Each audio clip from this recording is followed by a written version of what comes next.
नमस्कार आणि welcome back मंडळी.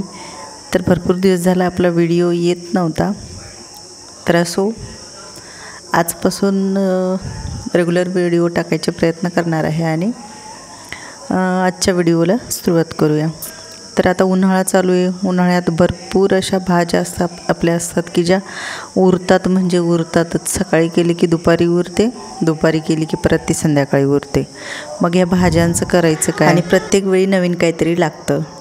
तर मग माझ्याकडे आहे बघा सकाळची बटाट्याची भाजी आहे. तर आता ही आत्ता नाही काही बनवलं तरी अशीच पडून राहणार, कारण आत्ता ह्यांना नवीन काहीतरी खायला लागणार आहे.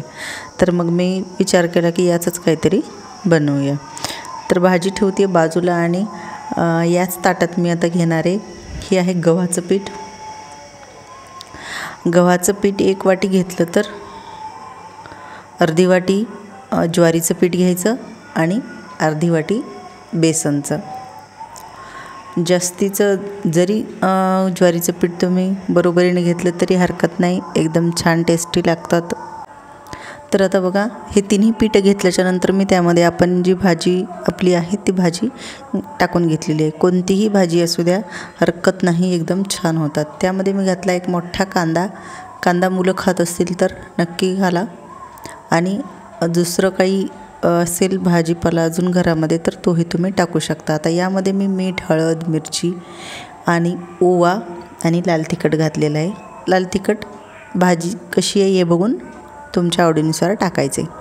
त्यानंतर मी ताटामध्ये घेतला एक कपडा, जो मी पोळ्यांसाठी वापरते तोच कपडा मी ओला करून आता ही धपाटे थापण्यासाठी घेणार आहे. बघा अशा प्रकारे आता याचं आपल्याला छान असं पाणी लावून याचं धपाटं थापून घ्यायचं आहे. उन्हाळ्यात तुम्हाला पण या प्रश्नांना सामोरे जावं लागते का, किंवा मग आता दुपारी काय करायचं, परत संध्याकाळी काय करायचं, असे प्रश्न पडतात का? आणि करणार आपण पण खाणार काय याचाही मोठा प्रश्न पडतो. उन्हाळ्यात काही केलं तरी खावंसं वाटत नाही. म्हणून तुमच्या इकडे हाच प्रश्न असेल तर नक्की मला कमेंट करून सांगा. तर बघा अशा प्रकारे कपडा जर निघत नसेल ना तर त्यावरती अशा प्रकारे पाणी मारायचं, म्हणजे कपडा जो आहे तो लगेच निघून येतो. आणि आपली जी धपाटी आहे ती एकदम तयार आहे. तुम्ही आता हे कशासोबतही सर्व करू शकता. आमच्या इकडे तरी दही लागतं, कारण उन्हाळ्यात दही एकदम हेल्दी आणि एकदम थंड पदार्थ एकदम चांगला आहे. तर दह्यासोबत अशा प्रकारे सर्व करा. एकदम छान टेस्टी असं आपलं दुपारचं एकदाचं जेवणाचं टेन्शन गेलेलं आहे.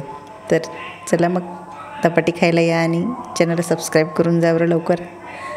तर आता वळूयात आपण नेक्स्ट टिपकडे. तर नेक्स्ट टिप अशी आहे की चाकूला धार लावायचे. तुम्ही बरेचसे असे नुस्खे किंवा बरेचसे व्हिडिओज पाहिले असतील. आपण एक वेगळं आयडिया पाहणार आहोत की चाकूला धार अजून कशा प्रकारे लावता येईल.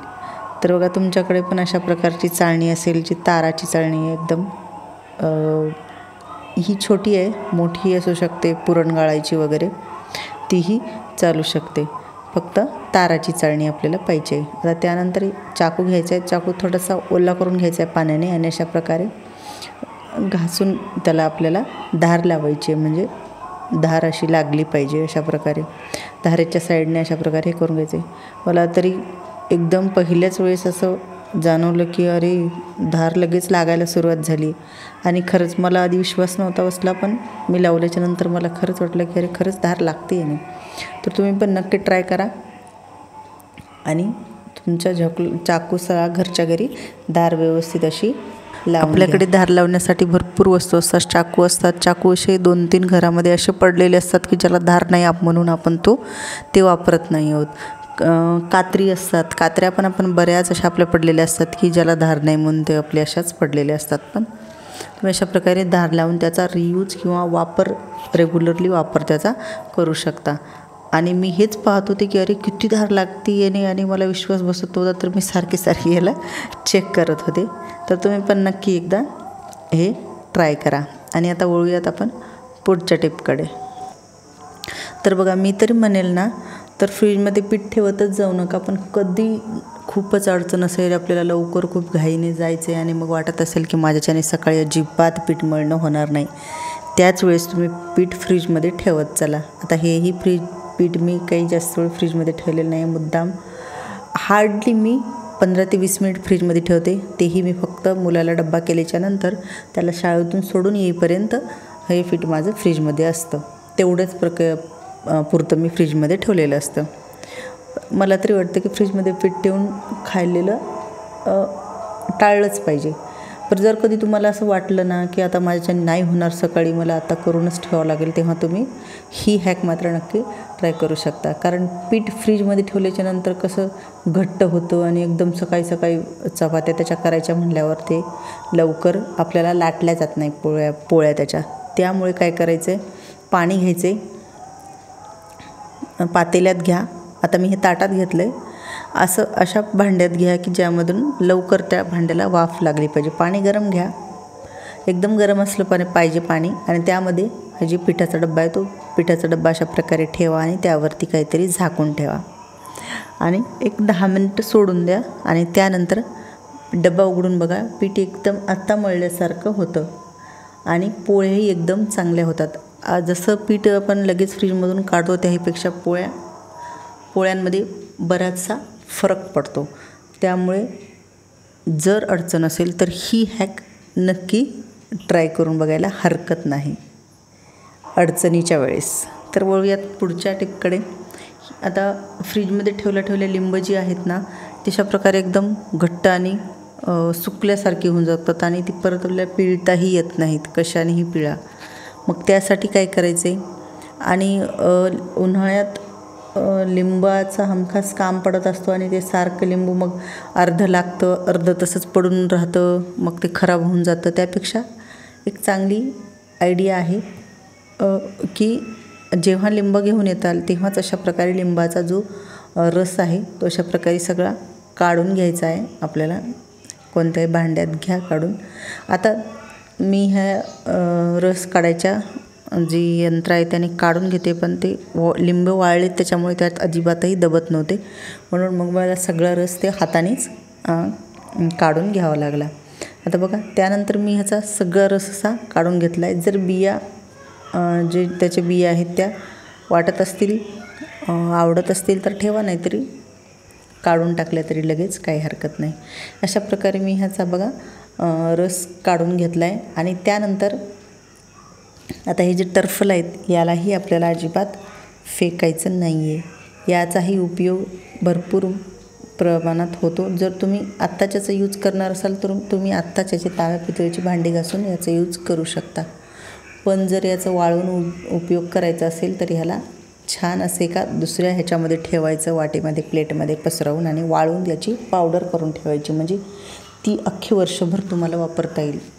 आणि जर आत्ता वापरलं तर ह्याचा एकदाच तुमच्याच्याने यूज होतो, पण पावडर करून ठेवल्याच्यानंतर वर्षभर ती पावडर आपल्या यूजमध्ये येणार आहे. मी सगळा असा रस काढून घेतला आहे आणि जी त्याची टर्फल आहेत ती अशा प्रकारे साईडला ठेवलेली आहेत. आता बघा, मी घेतला आहे ट्रे. आता मला रेग्युलर हे रस आहे तो लागणार आहे त्यामुळे, आणि मी हा सरबतालाच वापरणार आहे त्यामुळे मी त्यात पाणी घातले. जर तुम्हाला अदरवाईज कोणत्याही वस्तूसाठी जर रस वापरायचा असेल तर त्यामध्ये पाणी नका घालू, तसंच ठेवा. आता ही जी टर्फल आहे ती मी ती एकदाची वाळवायला बाजूला ठेवून देते. आणि आपलं जो मेन आहे त्याच्याकडे वळूया. तर ट्रेमध्ये मी अशा प्रकारे हा जो रस आहे तो अशा प्रकारे टाकून घेणार आहे आणि ह्याला एकदम छान असं आपल्याला सेट करून घ्यायचे, ज्याचे बर्फाचे तुकडे होतील, म्हणजे लिंबाच्या रसाचे असे छान असे क्यूब तयार होतील आणि आपल्याला सहज यूज करता येतील. बघा, सरबतामध्ये तुम्हाला बिया आवडत असतील तर राहू द्या, नाहीतर अशा प्रकारे काढून टाकल्या तरी हरकत नाही. मी जेवढ्या पडल्या तेवढ्या बाजूला केल्यात आणि जेवढ्या राहिल्या तेवढ्या राहून दिल्यात. आता हा जो ट्रे आहे तो मी फ्रीजमध्ये सेट करायला ठेवून देणार आहे. आपला जो बर्फ आहे, म्हणजे जो लिंबाचा रस आहे तो सेट झाला आहे आणि अशा प्रकारे तुकडेही झाले. तर ह्याचा एकदम क्विक असा यूज पण सांगून देते. जर आता उन्हाळ्यात भरपूर पाहुणे येतात आणि भरपूरदा आपल्याला सरबत हे करावंच लागतं, त्यावेळेस खूप कामी येतो. त्यावेळेस फक्त ग्लासामध्ये घ्यायचे पाणी आणि त्यानंतर हे जे आपण लिंबाचे जे क्यूब करून ठेवलेले आहेत एका ग्लासासाठी 1 क्यूब पुरेसा आहे. अशा प्रकारे ग्लासामध्ये एक क्यूब टाकून द्यायचे आहेत. आणि त्यानंतर मी साखरेचा पण एक शॉर्टकट करून ठेवला आहे, कारण ती साखर विरघळवायला बराच वेळ जातो. मग त्यावेळेस मी साखरेची पण पिठी बनवून ठेवते आणि ती पिठीच यूज करते. म्हणजे टाकली एकच वेळेस हलवायचं आणि आपलं जो सरबत आहे तो एकदम रेडी. म्हणजे अजिबातही वेळ खाऊ काम आपल्याला ठेवायचं नाही पाठीमागे, की त्याला मग हलवत बसा, मग त्याचा घोटत बसा, असं अजिबात वेळ लावायचा नाही. सरबत म्हणलं की 1 मिनिटात सरबत अशा प्रकारे रेडी करून द्यायचं. थोडंसं मीठ घालायचं म्हणजे सरबताला एकदम छान अशी चव येते. तर मग कसा वाटला व्हिडिओच्या कमेंटमध्ये नक्की कमेंट करून सांगा. आणि या सरबत प्यायला आणि आल्यावर व्हिडिओला लाईक आणि चॅनलला सबस्क्राईब करून मात्र जायला अजिबात विसरू नका. भेटूयात पुढच्या व्हिडिओमध्ये. तोपर्यंत